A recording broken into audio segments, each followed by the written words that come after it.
Listo, pues ahora sí, queridos amigos, vamos a comenzar con esta charla que les propuse desde, desde la tarde y pues que el tema fue eh, no debes utilizar peritos y eso pues llama la atención, ¿verdad? Llama la atención, aunque en realidad los que me conocen pues saben que uno de los puntos sumamente importantes en el desarrollo de este nuevo sistema penal acusatorio, pues es precisamente utilizar a los peritos, ¿verdad? Entonces, aquí hay varios puntos sumamente importantes. Saludos a todos los que se están conectando. Agradecemos que estén con nosotros. Y lo que vamos a hacer es platicar sobre ese desahogo, sobre esa necesidad, sobre el por qué un perito es o no importante, porque tal vez estén de acuerdo conmigo algunos, los que ya han llevado a cabo algunos expedientes en la realidad, ya en el ejercicio de esta profesión, y muchas veces el cliente, el representado, la familia nos dice, oiga, licenciado, ¿y será necesario que paguemos un perito? Ya saben, esa es una de las preguntas pues más comunes que nos hacen los representados, la familia, y la respuesta debe de ser, por supuesto que sí, si tenemos algún elemento, algún objeto, algún análisis o alguna expertise que desahogar. Muchas veces también sabemos que está la familia que nos dice, licenciado, es que tengo un video, es que tengo unos mensajes. ¿Será necesario que paguemos un perito o lo ofrecemos así como lo tenemos? Bueno, pues la respuesta es si conocemos el proceso, si conocemos el procedimiento y conocemos las técnicas de litigación, pero además hemos ya desahogado audiencia inicial o audiencia de juicio, sabemos que vamos a necesitar un perito para que él sea el testigo idóneo que nos hable respecto de toda esa información, ya sea electrónica o digital, ¿verdad? Entonces, realmente la necesidad de tener peritos es sumamente importante. Nosotros debemos de tener primero bien claro que lo que somos abogados. Somos abogados y no conocemos todas esas especialidades que debe conocer un perito.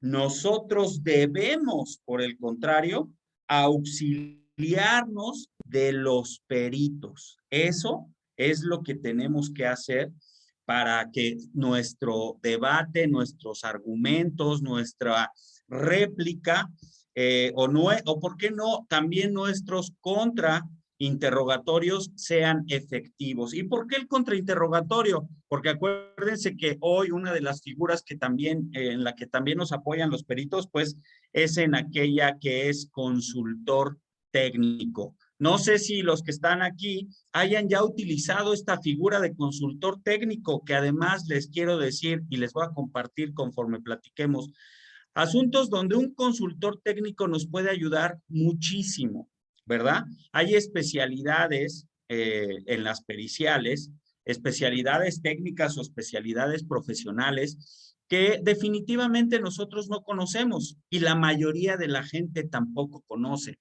Es más, debo decir que hay jueces que no conocen tampoco porque son muy recientes.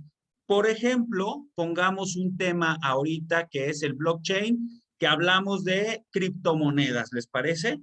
Ese tema es tan reciente que poca gente lo conoce, que poca gente lo maneja.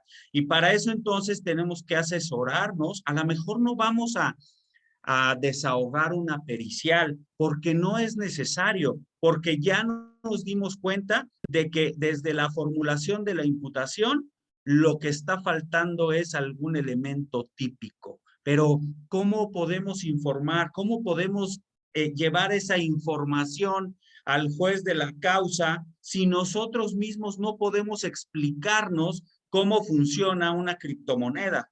¿Cuál es el funcionamiento general de un blockchain, por ejemplo? Ahora tenemos que buscar a un perito experto en esos temas, ¿verdad? ¿Por qué? Porque nosotros somos abogados y lo que tenemos que hacer es asesorarnos de las personas que nos pueden ayudar. Por eso la importancia de estar con un perito. Ahora, fíjense que yo les comparto por la mañana una publicación donde pongo, no debemos pagar peritos, no debemos apoyarnos de peritos. Ok, esa imagen solamente es respecto de lo más común, de lo que la gente regularmente dice. Abogado, es que yo lo contraté a usted y usted me va a ayudar. Yo no quiero ya que contrate más peritos, ¿verdad? La realidad es que nosotros tenemos muchas veces que explicar a la gente por qué es necesario realizar esa pericial o apoyarnos de esas periciales. ¿Están de acuerdo? Porque si no lo hacemos así, la gente regularmente, la realidad es que no lo comprende, ¿ok? Y si no lo comprende, difícilmente nos va a apoyar en algo tan indispensable como lo es una pericial. Bueno, oye, ¿y las periciales en qué momento son indispensables? En todo momento.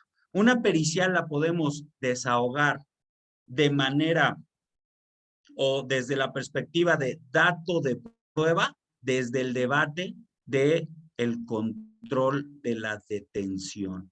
Oye, ¿a qué te refieres? Claro, cuando vamos al control de la detención, ya por pronunciamiento de la Corte dice que se pueden incorporar datos de prueba, elementos que no necesiten ninguna preparación especial para su desahogo. ¿Están de acuerdo? ¿Han visto por ahí ya ese pronunciamiento? Bueno, pues entonces lo que tenemos que hacer es desahogarlo como dato de prueba. Entonces, desde este momento ya estamos utilizando periciales, ¿verdad? Periciales en dactiloscopía, en balística, en criminalística, que son siempre las más comunes y las que necesitamos de manera rápida. También aquellas de medicina, mecánica de lesiones, mecánica de hechos, otra vez regresando al tema de la criminalística. Así es que tenemos que saber qué y cuáles son esas periciales que podemos utilizar. ¿Y desde qué momento? ¿Desde qué momento? Ya les di la respuesta. En todo momento. Desde la audiencia inicial, que de acuerdo al 307 comienza con el control de la detención y después, en caso de ser necesario, continuará con la formulación de la imputación desde ese momento. Después, en la audiencia inicial, podemos incorporarla como dato de prueba o como medio de prueba de acuerdo a la necesidad de nuestra teoría del caso. Sí, también en audiencia inicial lo vamos a hacer. Como dato de prueba, si descubrimos con anterioridad dicha información al Ministerio Público y el Ministerio Público ya la tiene agregada a la carpeta, hacemos dato de prueba. Pero si queremos que sea un medio de prueba, vamos a llevar a nuestro perito, el que emitió dicho dictamen, para que nos apoye con esta información. Él nos va a explicar datos más técnicos, porque ya hay algunos distritos judiciales que nos están pidiendo la necesidad o la pertinencia respecto de tener que desahogar un medio de prueba, si podemos hacerlo como dato de prueba. Primer punto, ya entendimos de manera general qué es un dato de prueba y qué es un medio de prueba, ¿verdad? Un dato de prueba es aquel que ya está agregado en la carpeta de investigación y lo vamos a verbalizar, le vamos a dar la información a el juez que tenga el control de la causa.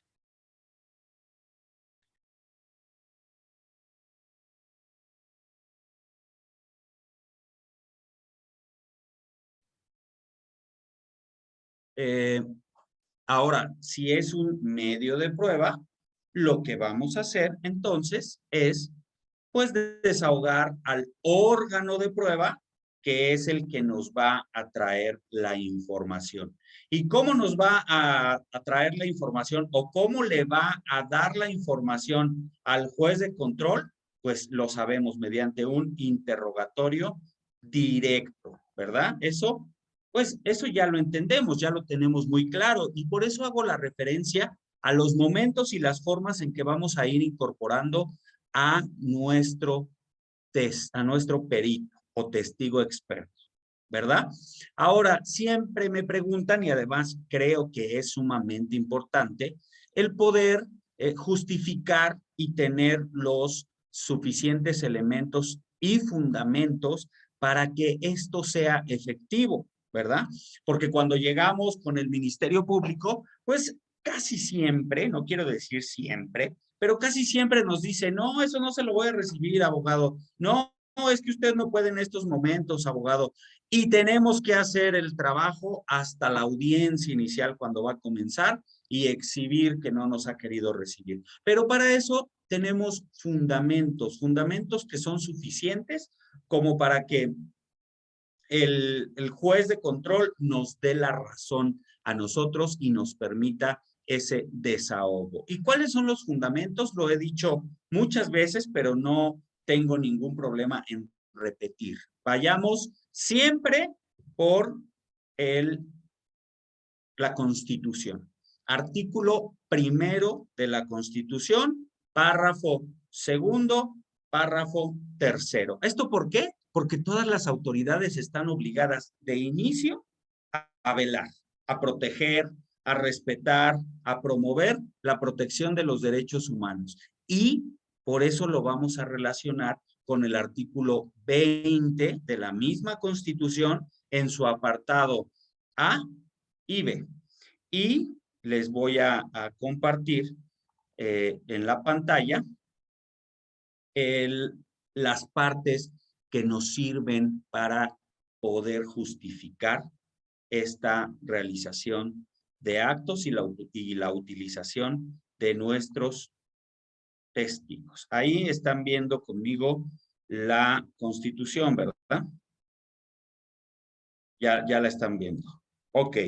El artículo 20 constitucional nos dice, se regirá, el proceso penal acusatorio se regirá por los principios de publicidad, concentración, pero el más importante para nosotros en este tema es el de contradicción. El principio de contradicción que rige este sistema procesal acusatorio definitivamente es el que nos interesa, porque con este vamos a tener la posibilidad de controvertir todo aquello que la fiscalía lleve a cuenta, ¿verdad? Ahora, el inciso A del artículo 20, en su fracción quinta, nos dice, las partes tendrán igualdad procesal para sostener la acusación o la defensa respectivamente. Si se dan cuenta que desde la Constitución, como derecho del como principios generales de este proceso nos dice que tendremos la posibilidad y la igualdad procesal de sostener acusación o defensa, así es que el Ministerio Público no puede decir que no podemos hacerlo, porque la Constitución nos da la posibilidad de hacerlo durante todo el proceso, en cualquier momento del proceso. Ahora, si atendemos al inciso B del artículo 20 en su fracción cuarta, también nos dice que se le recibirán los testigos y demás pruebas pertinentes que ofrezca, concediéndole el tiempo necesario que estime y además auxiliándole para obtener la comparecencia de las personas o cuyos testigos soliciten. Estos son los fundamentos constitucionales que debe atender sin lugar a dudas el Ministerio Público o el juez de control cuando solicitamos que nos permita desahogar ya sea datos o medios de prueba. Pero estamos hablando de peritos, ¿sí? Los peritos también pueden ser utilizados como datos o como medio de prueba. Ahora tenemos para Para completar, nuevamente les voy a compartir en el Código Nacional tenemos ahora cuáles son también estas reglas, cuáles son nuestros fundamentos para que podamos hacer uso de ellos en favor de las personas que representamos. Primero, tenemos que conocer la base de todo este nuevo sistema. Esto es, los objetivos del proceso penal. El objeto del proceso penal lo dice el artículo 2 del Código Nacional. El objeto es esclarecer los hechos, principalmente. Proteger al inocente y en este caso debemos tener muy claro que el inocente también es nuestro representado, porque hasta que se le compruebe lo contrario, él tiene la presunción de inocencia a su favor. O bien, procurar que el culpable no quede impune. Aquí está nuestra primera base respecto del por qué debemos de ofrecer todo lo que tengamos como prueba de manera general, hablando la palabra prueba, a favor de nuestro representado. ¿Y por qué las autoridades no nos pueden negar esta oportunidad que la misma ley nos concede? Ahora, también es importante que tengamos claro que el mismo artículo 6 se refiere y retoma lo que el artículo 20 en su principio, en su primer párrafo, nos habla de la contradicción. Las partes podrán conocer, controvertir o confrontar los medios de prueba, así como oponerse a las peticiones y alegatos de las partes, salvo lo previsto en este código. O sea, como regla general, tenemos claro que podemos controvertir o confrontar los medios de prueba. ¿Y cómo lo vamos a hacer? Pues aquí le estamos hablando de eso, mediante testimoniales o llevando a nuestros peritos, ¿verdad?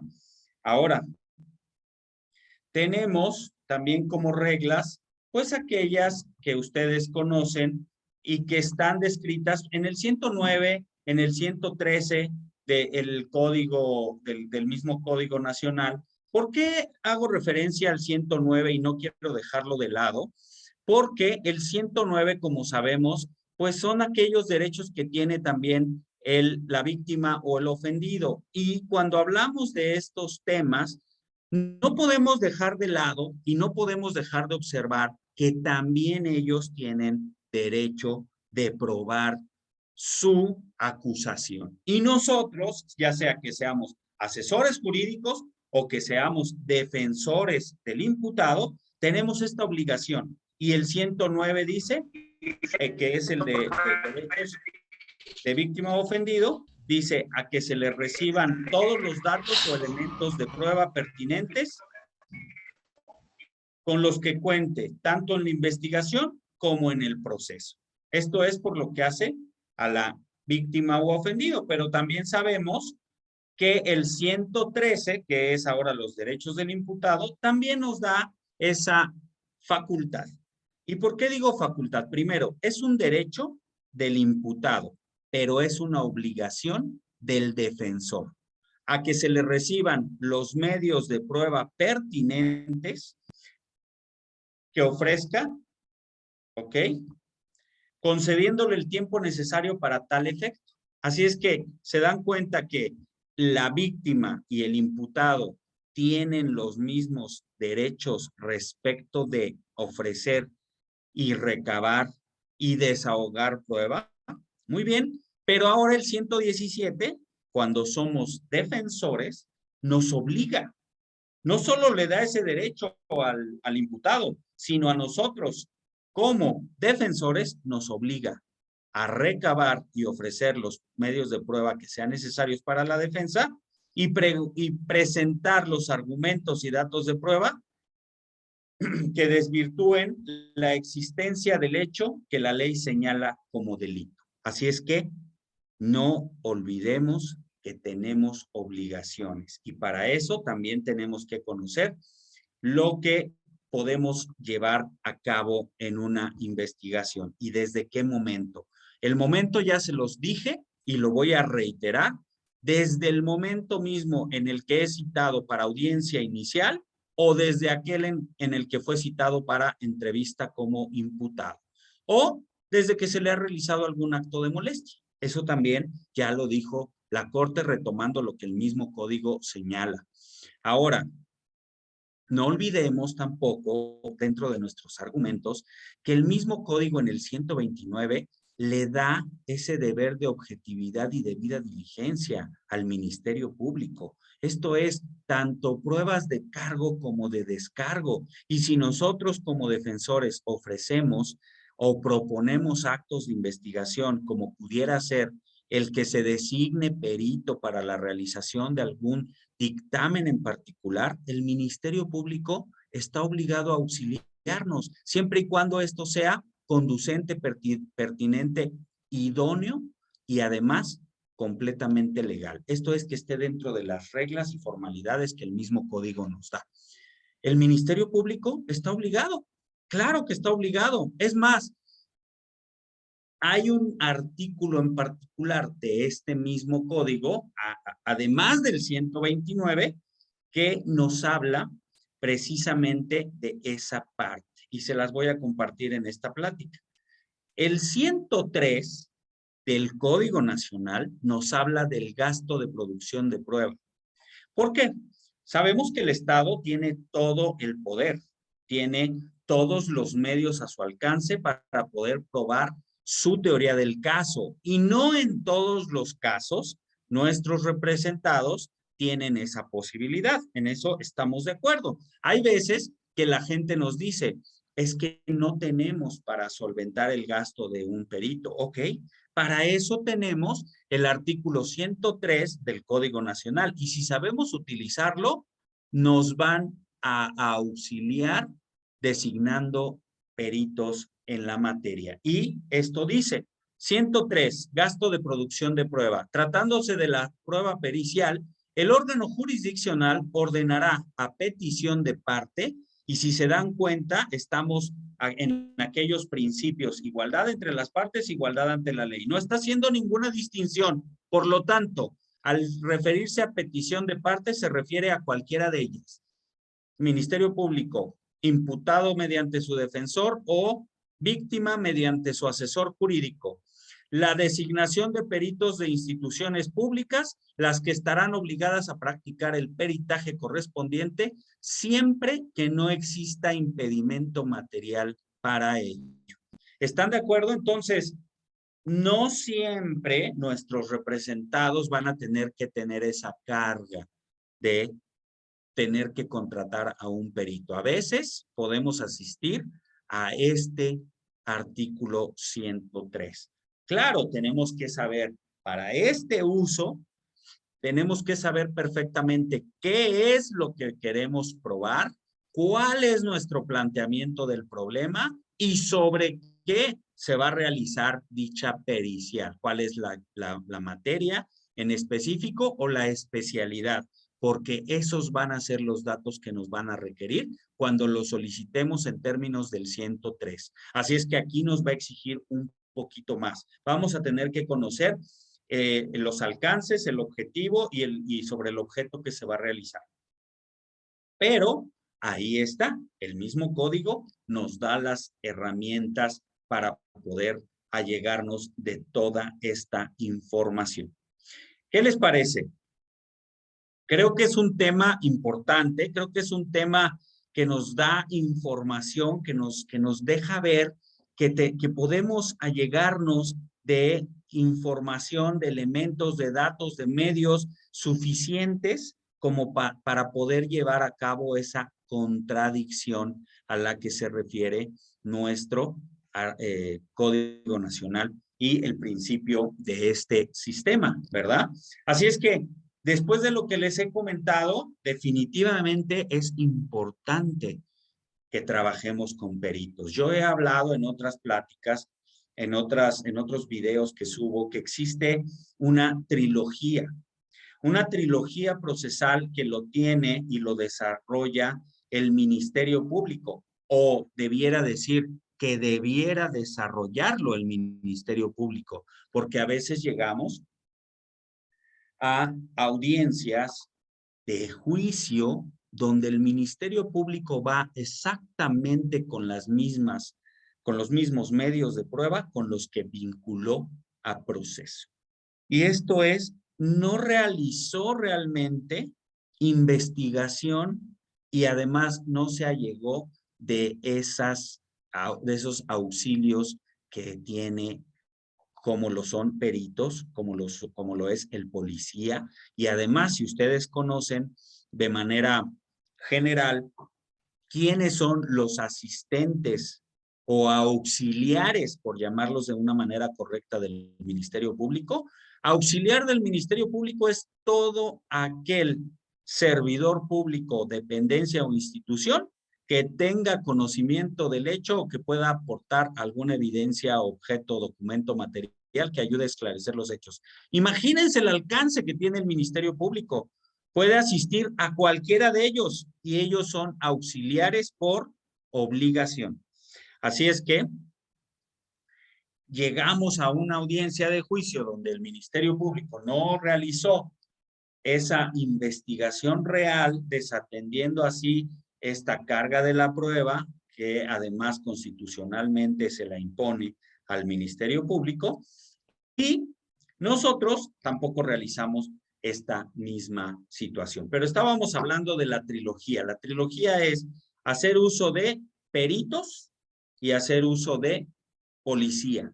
Eso por cuanto hace al Ministerio Público. Y nosotros que somos asesores jurídicos o defensores del imputado, ¿qué tenemos? Pues también tenemos peritos, ya sea oficiales, porque ya les dije que el 103 nos auxilia, o bien particulares. Y también podemos hacer uso de los investigadores privados. Claro, podemos solicitarle dentro de los actos de investigación que proponemos al Ministerio Público, actos de investigación donde se designe a policía de investigación con la finalidad de que realice el informe respecto de lo sucedido en tal hecho. ¿También podemos auxiliarnos de esa policía? Sí, siempre y cuando hagamos un planteamiento que sea correcto, que sea legal y que sea pertinente. Dice, en el supuesto de que el Ministerio Público lo acepte, debe de ser conducente. Bueno, pues entonces vamos a hacerlo conducente, ¿verdad? Relacionado con el hecho y que además ayude a esclarecer nuestra teoría del caso. Acuérdense, aquí es un punto bien importante. Nosotros vamos a plantear una teoría del caso y vamos a acreditar la nuestra, no la del Ministerio Público. Así es que cuando realizamos una propuesta de actos de investigación es conducente respecto de nuestra teoría del caso, no de la teoría del caso del Ministerio Público. Por lo tanto, tenemos que justificarla de manera clara. Además, debemos ser muy cuidadosos con que ésta sea legal, aunque definitivamente eso es muy posible porque nosotros solo proponemos actos que son legales. Tenemos que vigilar la legalidad y las formalidades. No podemos entrar a cualquier red social, no podemos entrar a cualquier teléfono, debemos de tener autorizaciones o consentimientos informados. Esto es parte del tema que hablamos con peritos. Los peritos actúan a petición o a ruego de las partes, pero nosotros tenemos que darles esta información y proteger la información que estamos adquiriendo. ¿Cómo? Cuando entramos a algunas redes sociales o a comunicaciones privadas, necesitamos consentimientos informados. Por favor, no olvidemos este punto para que después no tengamos que debatir sobre la legalidad de la prueba. Vamos a hacer consentimiento informado. Quien nos otorgue esa autorización para entrar a redes, para entrar a comunicaciones privadas, para entrar a correos electrónicos, que nos faciliten y que nos firmen un consentimiento informado. Con eso vamos a ir regulando todas estas actividades. El perito que tiene experiencia sabe, y lo primero que te va a pedir es: Lic, necesito el consentimiento informado de quien nos lo puede dar, ¿verdad? Porque no puede ser cualquier persona, forzosamente tiene que ser el titular de ese derecho. Así es que cuando vayamos a asistir con un perito, lo que tenemos que hacer es saber cuáles son sus capacidades de este perito. No podemos asistir a cualquier perito porque tenemos que saber si tiene la experiencia, si tiene la capacidad y también si tiene la práctica para desahogar una audiencia. Desahogar una audiencia ahora para los peritos no es nada fácil.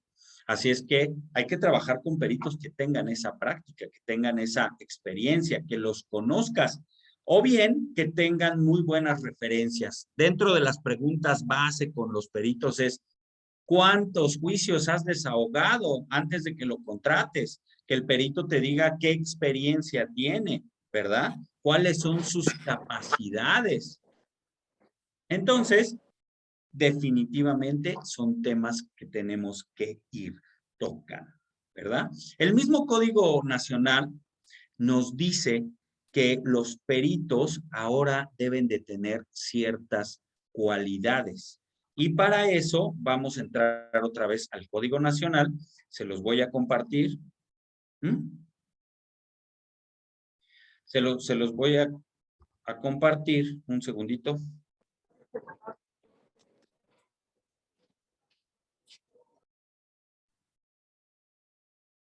Un segundito porque no puedo compartir. Bueno, saben, como ustedes ya saben, el mismo Código Nacional nos habla en el artículo 368, nos habla en particular de este tema. Los peritos, y todo esto cambia, porque antes había solo peritos técnicos y peritos profesionales, y la mayoría de las fiscalías siguen teniendo peritos técnicos, nada más que no sabemos hacer las preguntas adecuadas para darle al punto que nos señala el 368. Déjenme llegar a él. Y por aquí estamos. 368, que nos habla, como les comentaba, de prueba pericial. Podrá ofrecerse la prueba pericial cuando para el examen de personas, hechos, objetos o circunstancias relevantes para el proceso, fuera necesario o conveniente poseer conocimientos especiales en alguna ciencia, arte, técnica u oficio. Y lo que vino a cambiar en este sistema es que ahora se necesita un título oficial. Pero ¿se necesita un título oficial para todo? Pues aquí nos dice, los peritos deberán poseer título oficial en la materia relativa al punto sobre el cual dictaminarán y no tener impedimentos para el ejercicio profesional. Siempre que la ciencia, el arte, la técnica o el oficio sobre la que verse la pericia en cuestión esté reglamentada. ¿Quién reglamenta este tipo de técnicas, oficios o ejercicio profesional? Bueno, pues para eso tenemos que asistir a la Secretaría de Educación Pública y que y leer información respecto de si dicha pericial está regulada, es una licenciatura, es una especialidad, o qué es el título que ocupa para poder desahogar dicha pericial. Y aquí es donde también nosotros podemos, si conocemos bien, podemos controvertir adecuadamente lo que la fiscalía lleve. No es de ninguna manera una regla, pero quiero comentar que muchas de las ocasiones los peritos que tienen las fiscalías, muchos de ellos son peritos técnicos. Todavía hoy, al paso de mucho tiempo, no se han podido profesionalizar. Pero, como les decía hace un rato, pues si no sabemos hacer las preguntas, no destacamos este punto, ¿verdad?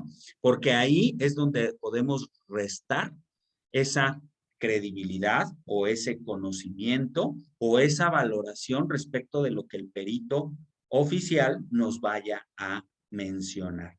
Para eso tenemos que realizar nuestra investigación previa o entrevista previa a todos aquellos que se van a ir a desahogar en el juicio. Y con eso vamos a tener conocimiento de todo aquello que podemos ir preguntando en audiencia de juicio y que puede ayudarnos a desacreditar a los peritos, ¿verdad? Ahora, quiero decirles una cosa. Hay algunos temas, algunas imputaciones, algunos asuntos donde el Ministerio Público cuenta la historia. Cuenta la historia, realiza la formulación de la imputación, después se va a la vinculación y tenemos solamente el juez ha escuchado la historia que contó el Ministerio Público. Así es que es muy difícil que el juez pueda determinar que no existen elementos suficientes como para llevar a cabo una vinculación, porque no tiene otra historia contada, porque no tiene nada que pueda controvertirlo. Y para eso es necesario que nosotros también le contemos nuestra historia, ¿verdad? ¿Y cómo se la vamos a contar? Con nuestros testigos o con nuestros peritos, para que ahora tengamos dos historias que pueden ser ciertas, cualquiera de las dos. Estamos formando duda razonable. Eso es un tema de juicio, es cierto, porque en la formulación de la imputación en audiencia inicial para el tema de vinculación, basta con que aparezca que se ha cometido un hecho con apariencia de delito y la posible participación de quien lo llevan a imputar. Ok, sí es cierto, pero debe de ser razonable, debe de ser controvertible, ¿verdad? Si esto es así, entonces vamos a ir a una etapa posterior, lo es juicio, y vamos a llevar la investigación necesaria y suficiente para ahora sí poder controvertir y crear nuestra teoría del caso y hacerla lo suficientemente fuerte para que existan dos posibles verdades. Y con esto, si sabemos manejar el tema de duda razonable y presunción de inocencia, vamos a obtener ventajas en los juicios. ¿Por qué? Porque el Ministerio Público nos cuenta una historia que parece completamente creíble. Les voy a poner un ejemplo rápido. El Ministerio Público realiza la imputación sobre un posible homicidio, donde una mujer se cuelga, se quita la vida y la localizan vecinos, llaman a la policía asiste al lugar, hacen un levantamiento y de inmediato piden orden de aprehensión en contra de su compañero de vida. En este caso no estaban casados, pero eran compañeros de vida, tenían un concubinato. Asiste con abogados, contratamos una pericial donde la pericial nos puede ayudar a hacer una mecánica de hechos con respecto de la mecánica de lesiones que realizó el perito experto de la fiscalía, con relación también a ese dictamen de necropsia que se realizó de primera instancia, con relación en ese dictamen en criminalística y levantamiento de cadáver que se realizó en el lugar de los hechos. Nuestro perito hace un análisis y hace una reconstrucción de lo que pudo haber pasado. Esto hoy en día le llamamos mecánica de hechos.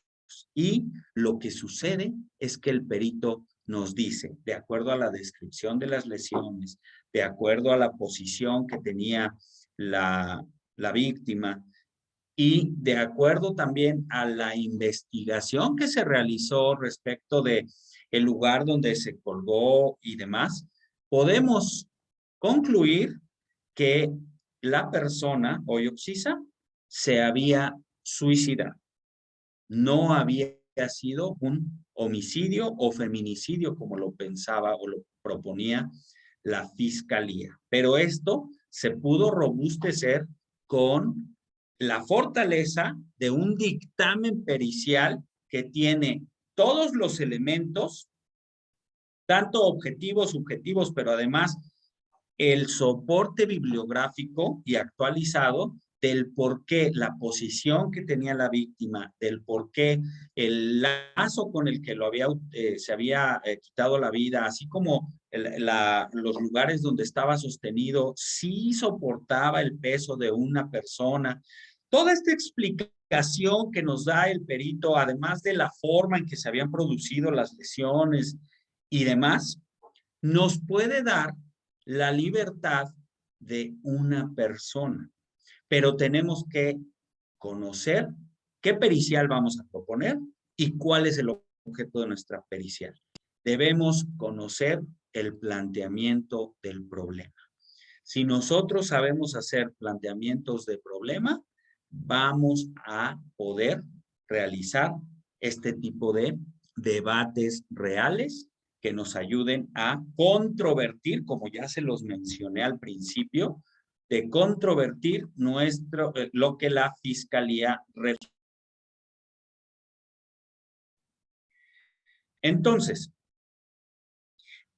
me pregunta por ahí Gabriel, el ejemplo perfecto sería la prueba de refutación. La prueba de refutación es una muy buena prueba, pero ya estamos hablando de juicio y también estamos hablando del momento en el que ya se desahogó la prueba pericial que tenía nuestra contraparte y ahora vamos a hacer una metaprueba. Ya se generó, ya se hizo la producción de prueba de la contraparte y ahora vamos a hacer una metaprueba. Prueba sobre prueba. Y vamos a vamos a pedirle a nuestro perito que analice aquellas deficiencias que no tuvo la otra pericial. Así es, más o menos, respecto de lo que me preguntaban respecto de la metaprueba. Sí, definitivamente. Bueno. Metaperitaje, sí, es un metaperitaje, efectivamente, pero para eso tenemos que saber los momentos. Una prueba sobre prueba o refutación o metaprueba no se puede proponer hasta en tanto no se haya producido el primer peritaje. ¿Y qué digo o a qué me refiero cuando digo que se haya producido? Sabemos que en la etapa de juicio, cuando se desahogan los órganos de prueba, lo que sucede técnicamente es la producción de la prueba, ¿verdad? Entonces, hasta ese momento, nosotros vamos a poder ofertar una metaprueba o prueba de refutación específicamente, ¿verdad? Porque vamos a atacar puntos muy específicos que no sabíamos o no podíamos prever que se iban a mencionar, ¿no? Así es que ahora vamos a traer a nuestro perito para tratar de controvertir, desacreditar o desvirtuar lo que ya un perito nos mencionó. Así es que hay que conocer muy bien en todos los aspectos que nos puede apoyar un perito. Y quiero compartirles otro punto importantísimo para los peritos, para nosotros como defensores y que nos podemos apoyar muy bien de los peritos. Fíjense que el 136, aquí lo tienen en la pantalla, fíjense que el 136 del Código Nacional nos habla de los consultores técnicos y yo quisiera saber cuántos de ustedes han estado ya en posibilidad de allegarse de esta posibilidad que el mismo Código Nacional nos brinda. Los consultores técnicos son magníficos. Si por las circunstancias del caso, las partes que intervienen en el procedimiento consideran necesaria la asistencia de un consultor en una ciencia, arte o técnica, así lo plantearán al órgano jurisdiccional. El consultor técnico podrá acompañar en las audiencias a la parte con quien colabora para apoyarla técnicamente. Esta parte es sumamente indispensable. Los peritos no siempre van a desahogar prueba. A veces los peritos van a estar sentados a nuestro lado como consultores técnicos y nos van a apoyar ¿cómo? Nos van a apoyar en el contrainterrogatorio. ¿Sí? Para eso nosotros lo que regularmente hacemos es antes platicar con el perito, consultar al perito, analizar el mismo dictamen y cuando llegamos ya a la sala, nosotros vamos ya preparados, el perito ya sabe por qué partes vamos a ir combatiendo este dictamen, cuáles son las partes débiles del dictamen, él nos dice qué es lo que hay que ir atacando y nosotros solamente le damos forma a las preguntas que tenemos que hacer, ¿verdad? Porque nosotros tenemos que cumplir con estas formalidades del contrainterrogatorio. Así es que un asesor técnico es una herramienta súper importante cuando sabemos utilizarla. Y además de ser súper importante, tenemos que saber también cuándo y cómo utilizarla. Porque bien me dijeron hace un ratito, oye, es que existe la prueba de refutación. Sí, pero a lo mejor ni siquiera necesitamos llegar a la prueba de refutación si sabemos utilizar adecuadamente un consultor técnico. ¿Sí? Porque el consultor técnico nos va a ayudar a hacer un contrainterrogatorio efectivo que nos va a disminuir esa carga probatoria en un juicio que ya de por sí es bastante pesada. Entonces, todo esto es información que tenemos que empezar a conocer y que quería yo compartirles respecto de los peritos. Otro punto que no quiero dejar de lado es, acuérdense que el 372 nos da la posibilidad de realizar preguntas hipotéticas a los peritos. Pero si no sabemos de qué va su expertise, de qué va su materia, no vamos a poder hacer preguntas hipotéticas. Así es que yo los invito a que cuando vayan a desahogar a su perito, conozcan el dictamen, el cuerpo, la estructura y el contenido para que puedan aprovecharlo al 100%. Pero cuando estén en una contradicción, cuando vayan a un contrainterrogatorio, ahora lean perfectamente el contenido de ese dictamen. Si lo requieren, si consideran que es necesario, asistan con un consultor técnico y desarrollen preguntas suficientes para desacreditar o desvirtuar lo que el perito va a informar. Esto es mucha información sumamente importante que tiene que ver con los peritos, porque un perito, por ser aquel que nos da fortaleza en nuestra teoría del caso, no solo de dicho, sino aplicando la ciencia, porque un perito aplica la ciencia, sobre todo si está regulada, porque es una ciencia o técnica, pero está regulada, tiene una metodología y debemos conocer las metodologías. Estoy viendo a Alejandro Reyes que muy bien me decía, también debemos conocer las normas mexicanas porque esos son errores, pero importantísimos que pueden hacer cambiar un asunto. Hay peritos que no se rigen, no conocen las normas internacionales o las normas mexicanas respecto de sus protocolos o de sus formas de actuación y con eso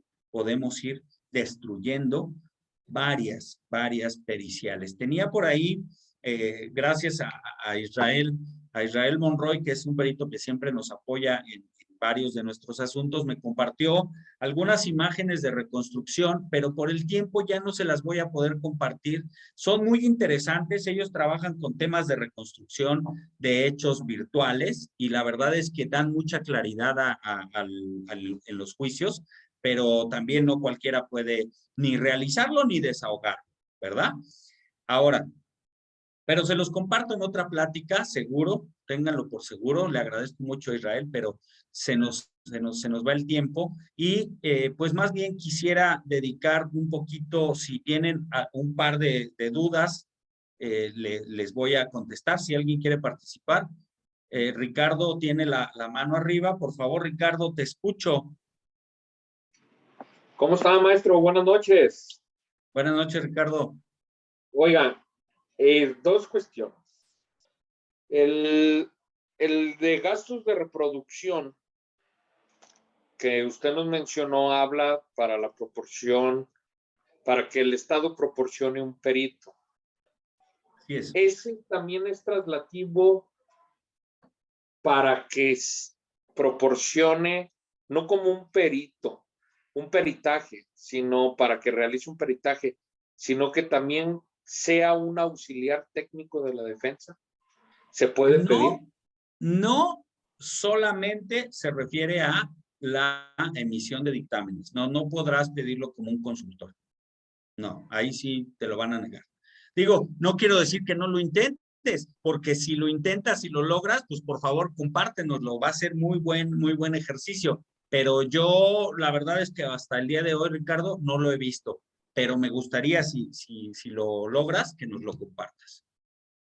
Como usted nos ha recomendado en múltiples ponencias que hemos tenido con usted, que cuando se trate de una prueba pericial, siempre tengamos un auxiliar técnico para en su momento de que se refute el dictamen al momento de su desahogo, de ahí se incorpore como prueba refutación la opinión técnica que pueda realizar este auxiliar técnico sobre la prueba.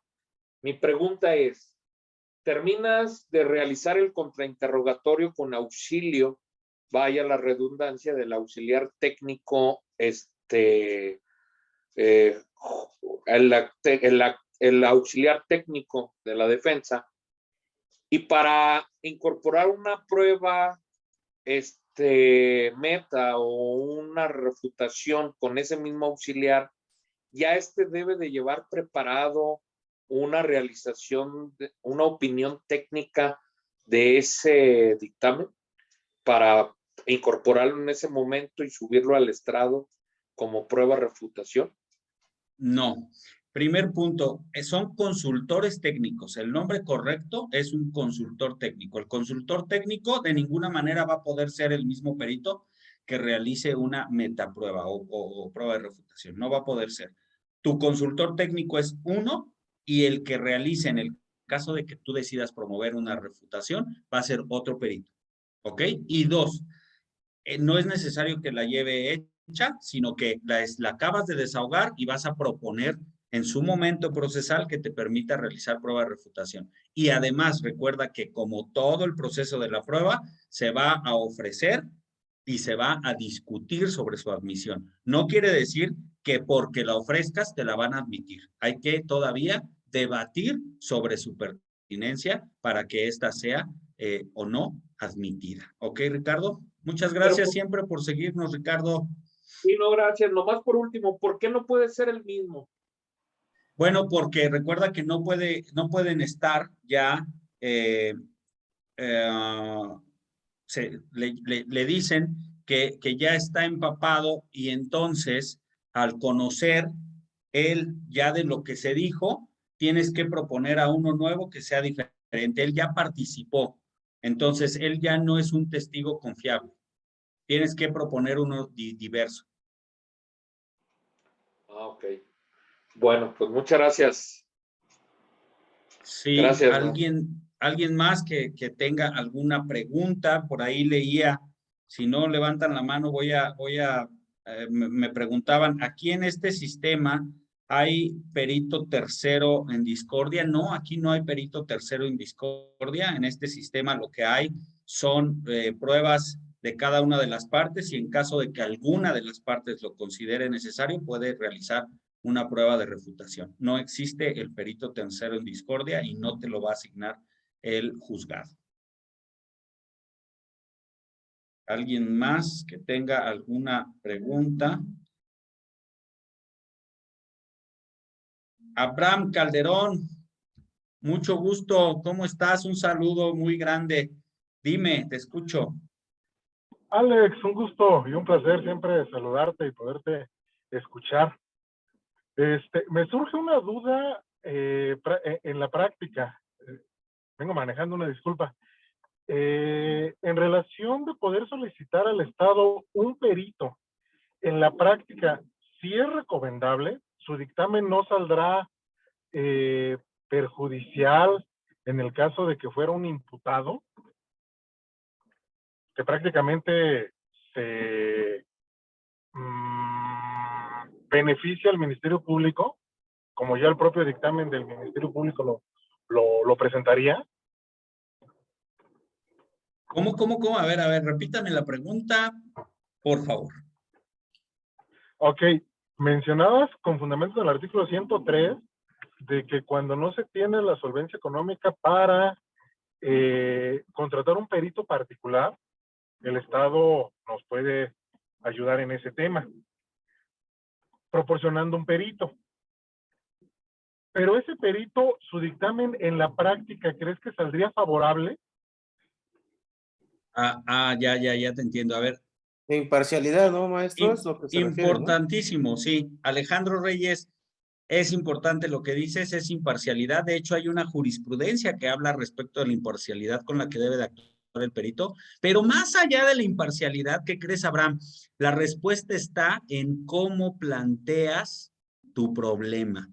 Lo que tenemos que aprender los que estamos reunidos hoy aquí es hacer planteamientos del problema. Si haces un buen planteamiento del problema y sabes cuál es tu objetivo, esa pericial va a ayudarte, por eso la estás proponiendo.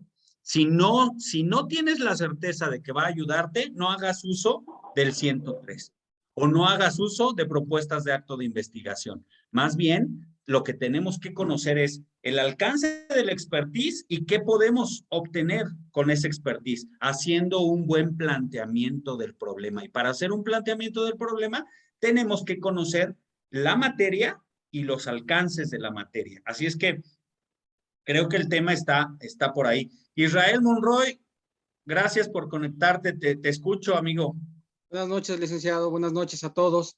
En la experiencia de 19 años, yo les quiero comentar. Anteriormente, en el viejo sistema se hablaba de la verdad histórica y esto no conllevaba a que los peritos trataran de ser imparciales. Hoy día, en el nuevo sistema, lamentablemente, en la práctica, los ministerios públicos litigan los asuntos y conducen a sus peritos como si fuesen particulares.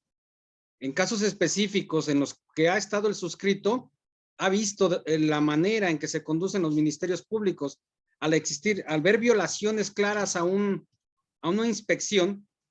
Uno les dice, oye, están rompiendo la cadena de custodia al hacer esto. No hacen absolutamente nada y solicitan las pruebas en el sentido en las que les son requeridas. Por tal motivo, se pierde esta imparcialidad de los peritos. Durante mucho tiempo se ha buscado en la Procuraduría que servicios periciales se deslinde del control de la Procuraduría y hasta el momento no se ha logrado. Hay pugnas realmente increíbles al momento de que observas una investigación donde interviene policía de investigación capacitado para procesar indicios, así como peritos. Y no se hable del Ministerio Público, que cree que todavía puede llevar a cargo la investigación. Él sería solo un licenciado o la autoridad que recaba la información que le llega. En la práctica no es así. Veo que hay muchos licenciados. Yo les comento que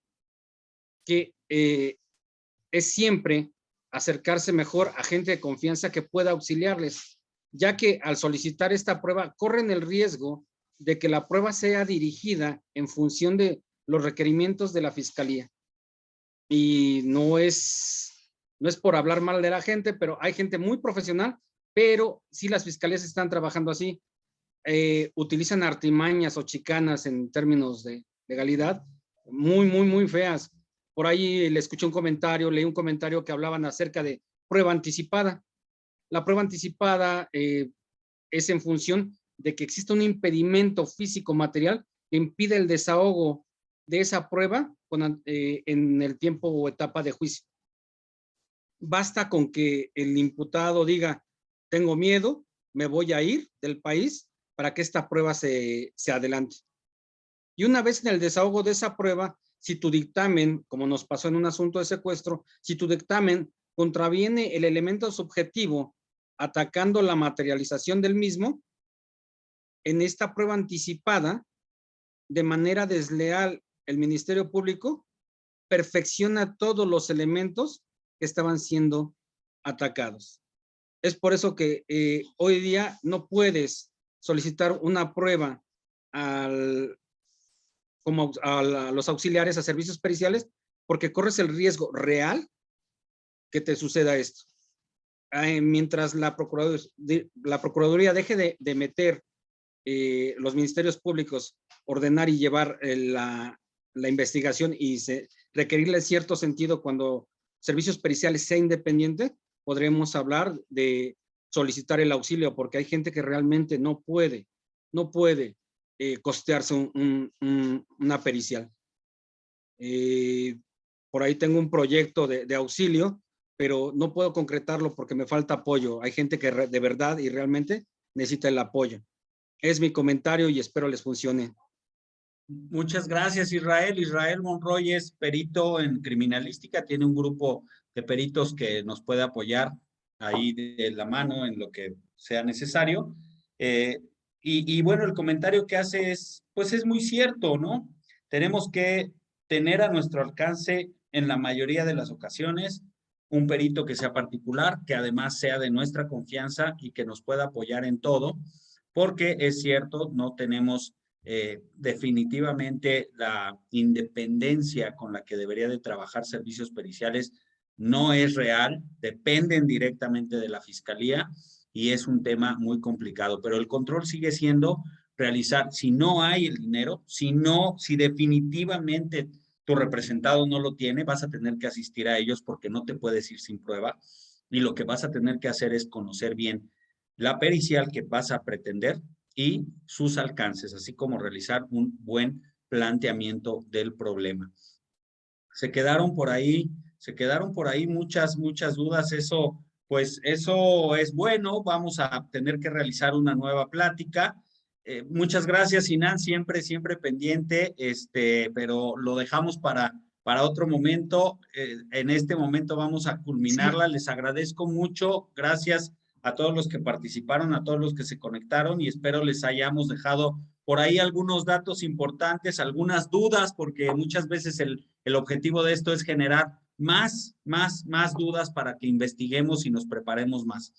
Les agradezco mucho a todos los conectados, más de 80 personas en su momento conectados y por Facebook también a todos los que nos saludaron y se conectaron. Seguimos en contacto y vamos a seguir haciendo estas charlas para que sigamos participando y sigamos conociendo más gente. Muchas gracias, cuídense, saludos a todos y hasta la próxima. Muchas gracias, maestro. Gracias por todo. Gracias.